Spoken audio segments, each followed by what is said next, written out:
Пайғамбар саллаллаху алейхи вассаламның әрбір амалы біз үшін үлкен өнеге, сыры бар. Қараңызшы, Пайғамбар саллаллаху алейхи вассаламның әдеті мынандай екен: бір адам ол кісіні шақырса, бүкіл денесімен бұрылып барып жауап береді екен.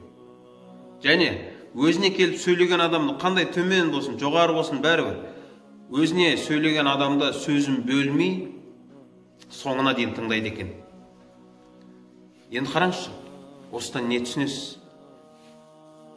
Біз кейбір кезде енді білімдіміз ғой, енді масқара білім, ойбой, масқара ғой бізде. Бізге ешкім әңгіме айта алмайды. Бізге бір адам келіп жаңағы, мысалы арақ ішетін біреу болуы мүмкін, келіп ішінде күйігін айта бастайды жаңағы.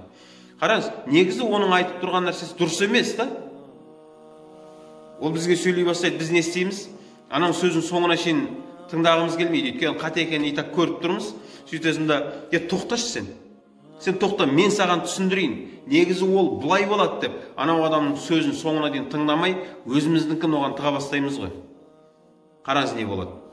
Анау сізге сөйлеп тұрған адам ішінде күйік бар ғой. Осындай размердегі. Ол толық шығарған жоқ қой әлі.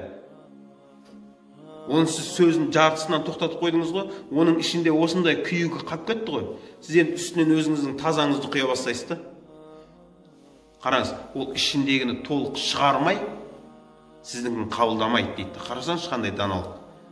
Біздің қазақ айтады оны, тыңдатқан келсе, тыңда дейді.